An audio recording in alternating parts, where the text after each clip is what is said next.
bon, il y a laissé faire ça. Salut YouTube, bienvenue à la règle du duel pour un deck profile, deck pendule, Odd Eyes, Magician, Magispectre et Performapal, c'est juste. Et Draco Slayer. Alors on va commencer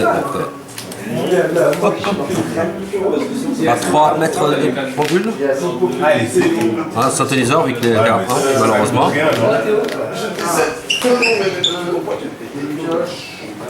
Ensuite, la nouvelle carte de Shining Victory, le Phoenix, Performapal.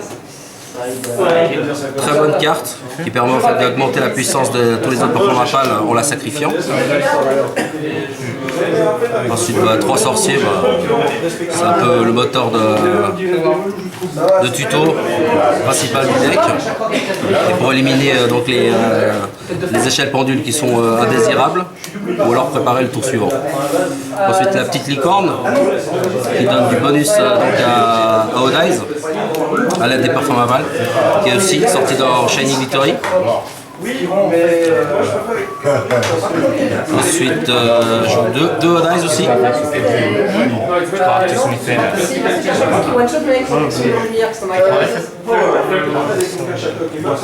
Un Xanke.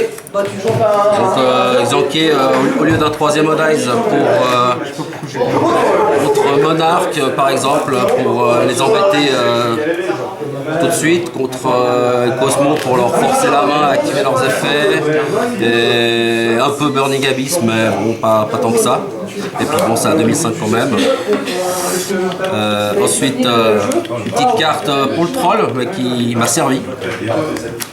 Donc Fireflux en fait permet d'arrêter une battle phase en sacrifiant un Performapal, tout simplement.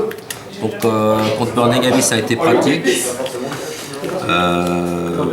Contre les OTK en général, hein. Ça m'a servi, je peux pas dire que ça n'a pas servi, mais ça a servi. Ensuite, le Monkey Board, normal quoi, ça booste. Une guitare qui n'était pas si bien que ça, plus embêtante qu'autre chose. À 1, en première main c'est génial, après à la fin on n'a pas envie de piocher ça. En fait. Un Lizardro, ça c'est sympa parce qu'on peut piocher une, la détruire, mettre une autre échelle, contrairement à la guitare justement.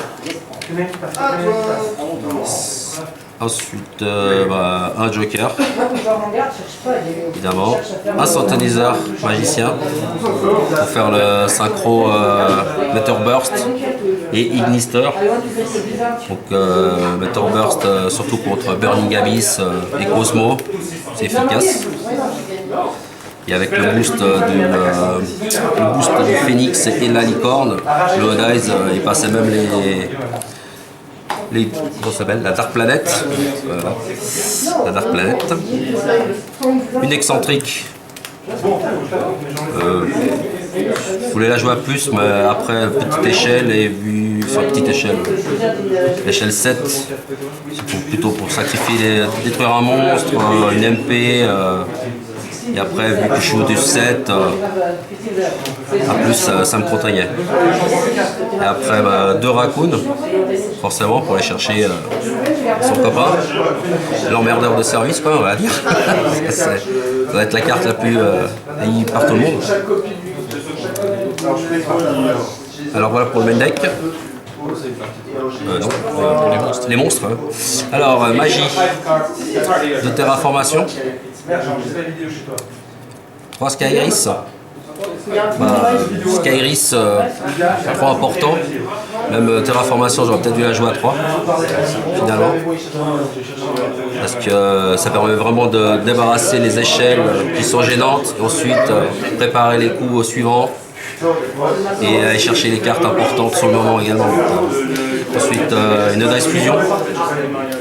Toujours pratique en plus quand tu joues en deuxième et que le gars s'est un peu étalé, comme Bernie Gavis, ils finissent généralement avec 2 Xyz, donc un Vortex, ça aide bien. Et une fois une Expanded Day, donc, pour jouer en combo avec les Draco Slayer, qui j'ai pas vu du tout de la journée en fait, donc c'était une carte pour une carte, c'était bien, je l'ai pas vu du tout. Tu joues Upstart aussi. Bah, je l'ai pas vu, donc sur le jeu Upstart c'était pareil. Voilà pour les magies. Et puis les pièges, bon, bah, quelques staples. Hein. 3 Solemn Strike, donc on se pose pas la question. Un avertissement divin. Un espace de négation. Espace de négation que je pouvais supprimer facilement grâce à Skyris. Et puisque je peux mettre quand même des monstres assez facilement à 2005 ou alors le Kirin sur le terrain, donc pour l'adversaire c'est quand même difficile à s'en débarrasser, donc ça peut bien bloquer, surtout Bernie Gavis, c'est des petits monstres donc ils ont du mal à passer au-dessus. Et un masse de restrictions en main deck, parce que trop de kaiju dans les decks en main deck, et en plus ça marchait aussi contre Cosmo. Contre Monarch également. Ouais. Side deck. Je crois que mur de fer impérial à 2, Cosmo, essentiellement. Absorption d'âme, vu les Bernie Gavis qu'il y a dans les circuits et Cosmo, donc ça pouvait être efficace. Ensuite 3 typhons. Ça c'est 3 typhons, pas de Twin Twister parce que j'avais pas envie de défausser, le peu de choses que j'avais en main, j'avais pas envie de forcément les envoyer au cimetière car après j'arrivais pas à les recycler, donc c'était plus facile à jouer. Ensuite un monde des zombies, donc encore une fois contre les kaiju et les monarques. Bon, monarque, on pouvait quand même mettre le... Comment il s'appelle le zombie là? Le Dark. Erebus. Voilà. Il pouvait quand même jouer Erebus, donc c'est le seul qui pouvait jouer en fait. Bon, du coup pas l'effet des heures pendant mon tour. Ou alors des autres, des Vanity Field surtout, Majesty. Terraformation supplément, bah, forcément pour des zombies pour l'avoir vite. Ensuite Draco Face-Off et les Draco Overlord avec pour le match miroir que j'ai joué une fois, vu que j'ai eu qu'un seul match miroir en fait, finalement. Ensuite 2 Rois de Brume, le sacrifice forcément Monarque, et Veiler pour match miroir ou Monarch, essentiellement c'est là que je les ai sidés. Et voilà, ce sera tout. Ah non, il y a l'extra deck. Zut. Alors, ah non, ça c'est pas. Alors, un rang 3, Rexword.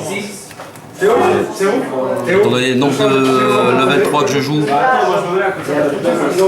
c'était utile, ça m'a été utile d'ailleurs, genre pour débarrasser parfum anti-magie. J'avais un monstre qui traînait, donc j'ai réussi à faire 2-3. Ensuite, bah, forcément avec les pendules, une fois. Castle une fois également. Sur le micro, ça marche pas.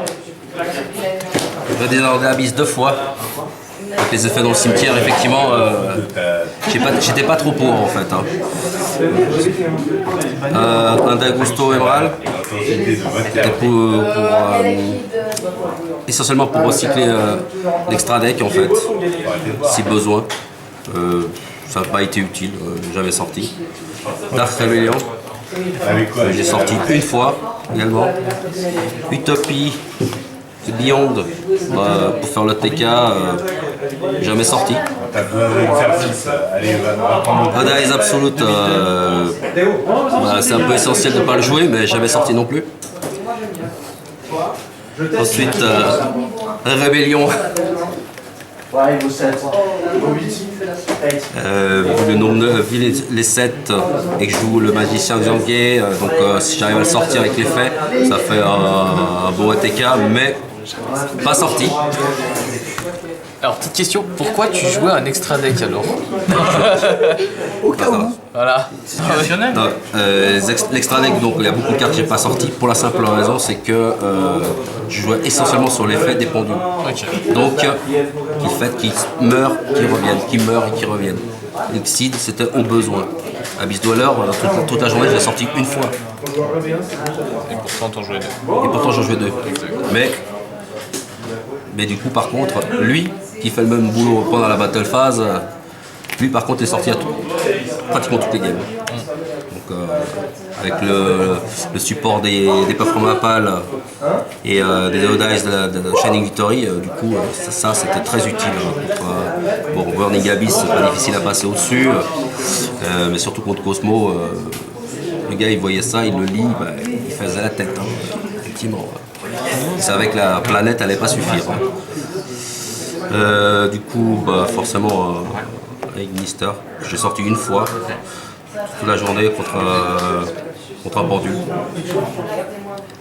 Ensuite, Trishula. Ah, il est joli, mais c'est tout, c'est à ça qu'il a servi, hein. C'est joli. Vortex, sorti pratiquement toutes les portails, toutes les parties. Donc, soit pour défendre des trappes qu'il y avait actuelles ou pour le tour suivant.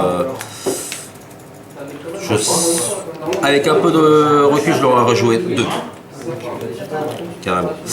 Et une fois, le Power Mister, normal, pour protéger les pendules. Que certains joueurs oubliaient d'ailleurs. Et voilà. Merci YouTube.